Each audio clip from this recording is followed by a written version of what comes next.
Puja, greetings. So our new topic for the next 2 or 3 sessions or so, or maybe shorter, depends on how it goes. But we'll see how it turns out. We're going to talk about the Pyramids of Giza, their basic esotericism.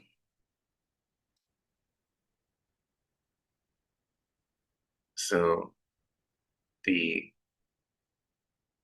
the Pyramids of Giza are some of the most famous buildings, if not the most famous buildings on Earth since the advent of Egyptology and the booming of tourism in Egypt, where people from all over the world go to travel to Egypt to see the pyramids and the temples, etc. So they're widely known. Many books have been written on them, documentaries, etc. But here we're going to give the the mysteries, but in a basic way. We can't do a full rendition because it's a lot, and it's not appropriate to open it all up, especially if this video is going to go on YouTube and things like that. So firstly, the pyramids, the term pyramid is they're really referred to, the Kemetic name for them are merid, so Meru, and Giza is a modern name for the city or the location where they're held, but they're really located in the ancient city of Anu, which is the city of Ra. So the city of creator spirit consciousness. And Anu, to spell it here for you, Anu has, in certain contexts in the text, there's an implication of being the first place or the location from which spirit manifests into objective forms that are perceptible to the senses through the arising of the primordial ocean that forms into the images of creation. And the spiritual practitioner in certain meditative disciplines are led to Anu, to that place, the location, the formation of the primordial, unfabricated essence.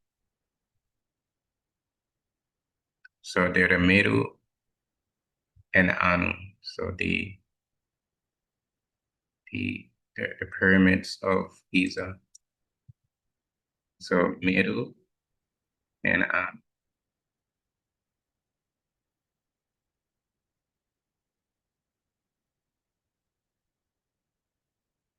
And their basic esotericism. I titled it this uh, basic because it's going to be like foundational aspects of the mystery system and esotericism. Uh, in ancient times, Or when the initiates used to come here, there were initiates that used to come here to do certain things. In fact, this whole location where these pyramids are, where the metal are, in ancient times was referred to as Rasta, not to be confused with the modern uh, term Rasta. It's called Rasta, and Rasta relates to a certain region of mind. So I'll leave that there for now. And so I title it Esotericism because this is a location of spiritual evolutionary process. These structures are temples, really. They're not tombs for kings, and you'll see the evidence for that. So the esotericism relates to philosophy, the teaching, and the practice of the initiates that would come here. And you know from the Abamun lectures that the teaching is handed down from sages and spiritual preceptors to spiritual students. So it was a location of great and rich metaphysics and mysticism.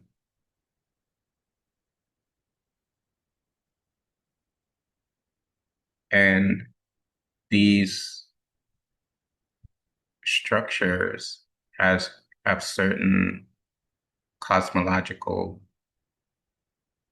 tie-ins as well. There's the one on the left here. Let me make it larger.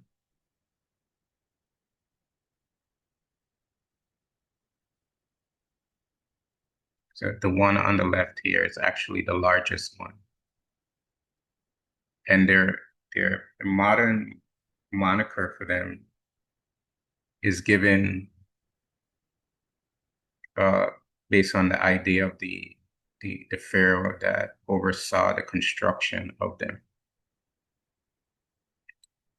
Uh, but it is told that they were built as tombs for kings. And so this one is called Khufu, and Khufu is supposed to be buried here. And the second one is called Khafra. And Khafra is supposed to have been buried here. And the smaller one is Menkaura, and Menkaura was supposed to have been buried here. And for the purpose of understanding, we may use those terms to designate so that we know what we're talking about.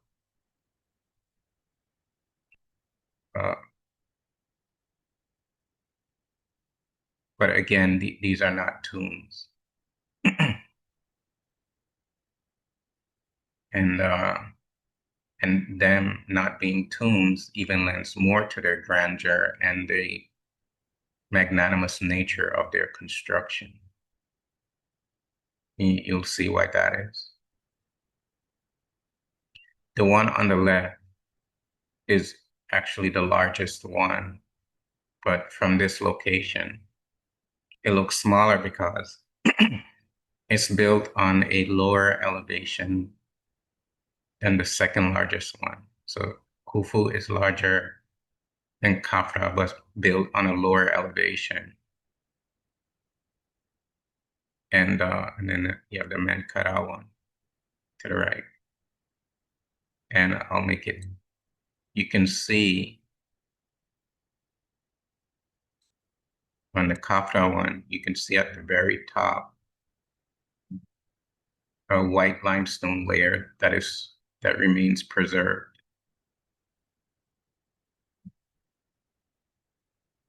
As with the others, you don't have any. And actually, some of the apex stones on the Khufu one is not there. So they have a pole there showing the actual height. So it was even taller than how it looks now.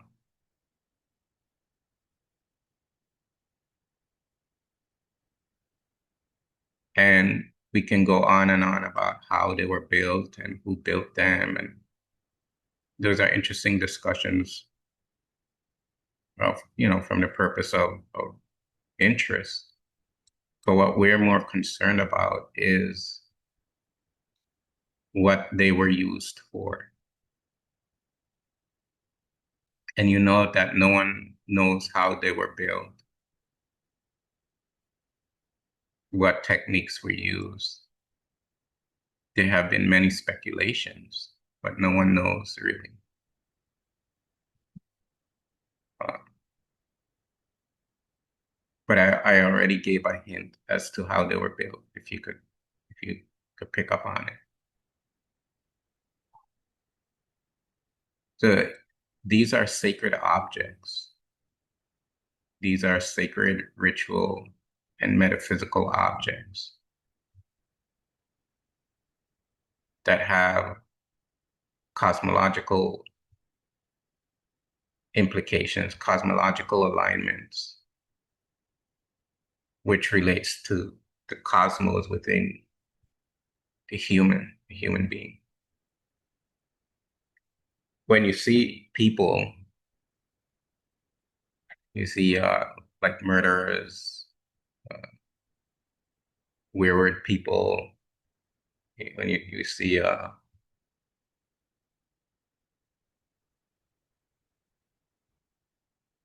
people who are considered evil,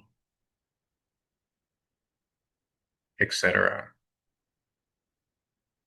All of these people are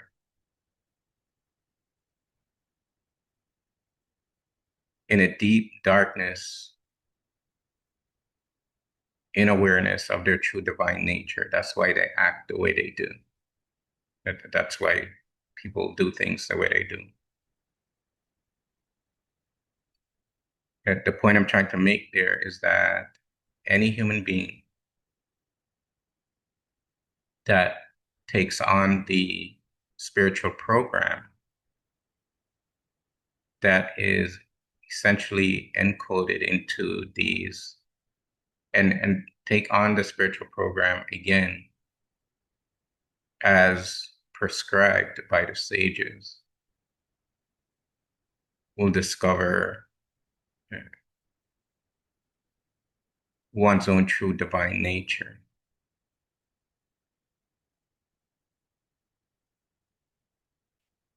So yes, there's a lot of ignorant people running around, even ignorant people who are supposedly world leaders, presidents of nations, etc. It's a problem.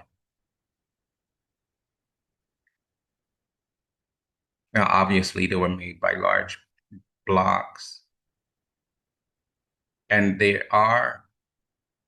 told that there are no hieroglyphs there, but there are, if you know where to go, there are hieroglyphs around, especially the large one.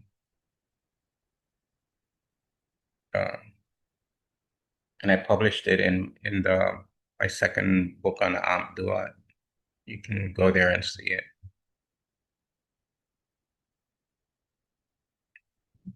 So this is more of a close-up view. And these pictures were taken like in the early 2000s, I think. Early to mid 2000s. These are some older pictures that I have of these structures. We have more recent pictures from the past 5 years or so, but I didn't pull those up using these older pictures. The newer pictures are used in the new book, the volume 2 of the Amduat book. And again, here is a nice capture of the limestone at the top. And you can see in the distance here, you can see the pole at the top of the Khufu one, showing the actual height. And you also, when you walk around here, you see stones on the ground, it begs the question, well, where they're supposed to be? Are those the ones that just fell off or whatever? And they've been here for a long time, for thousands of years, actually. And these said they have cosmological implications.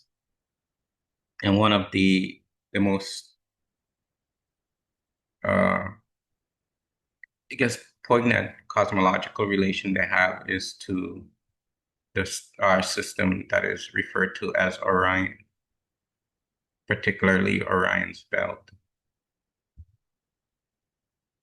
So these, along with the Sphinx monument, they are locked into certain cosmological arrangements in the sky. And then what you do is that you as spiritual practitioners, what they would do is they would utilize those cosmological arrangements to achieve higher state of consciousness through certain spiritual disciplines that they would do that related to those cosmological arrangements. And so to lock in the psyche to those cosmological arrangements in the way that the sages wanted to, you have to have these large structures. Because these structures are machines for the liberation of the soul from its ignorance of its true divine nature. So these structures are a great gift from the sages to humanity, if humanity knows what to do with them.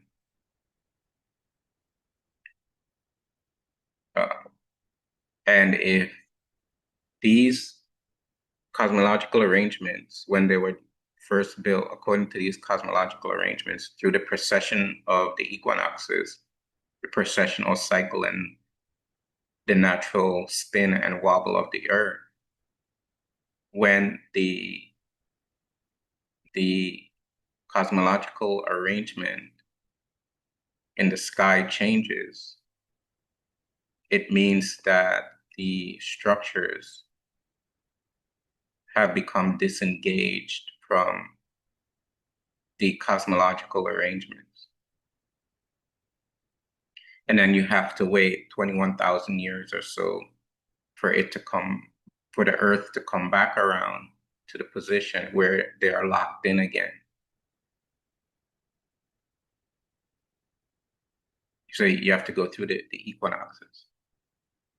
And then when they're locked in again, if you have people who know to operate them, meaning the pyramids, because these are machines, these are cosmic machines. If you have people who know how to operate them, then they can start them up again. And not in the way that you think, like turning on a car or turning on a power plant, but meaning know how to operate the energy, the theurgy of these temples and generate and cause the absorption of the cosmic energy in a way that is utilizable by the mind to generate a situation where there is an expansion in consciousness. that expansion in consciousness is referred to as awit ad. So you have to have priests and priestesses who are trained and know how to operate them. So if you kick out the priests and priestesses, if you murder them, you kill them, if you outlaw the spiritual tradition, then you don't have the personnel who knows how to use them. And so, and if so, then you have to rely, since you can't rely on a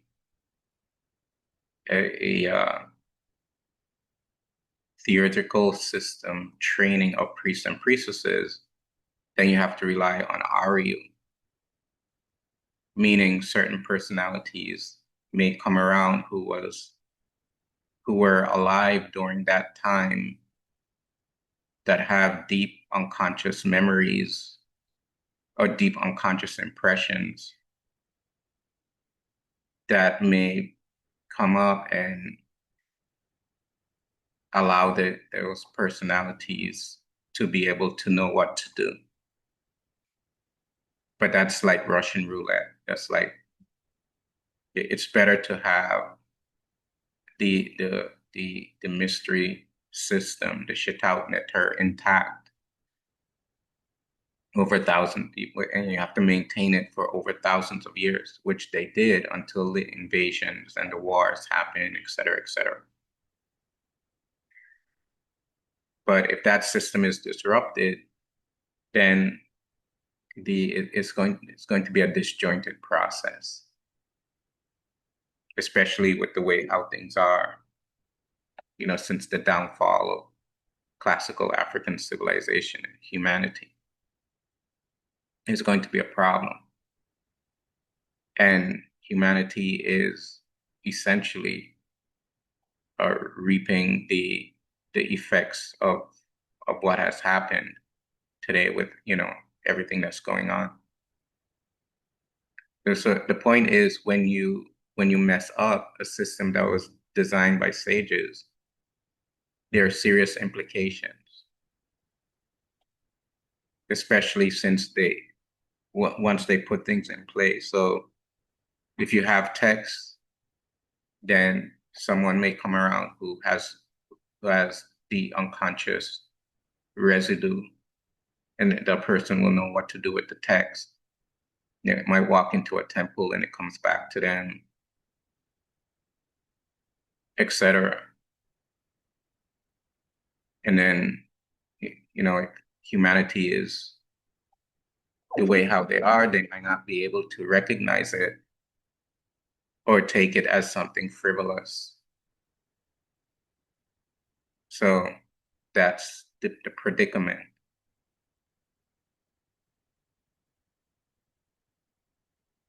And I guess that's a good place to stop.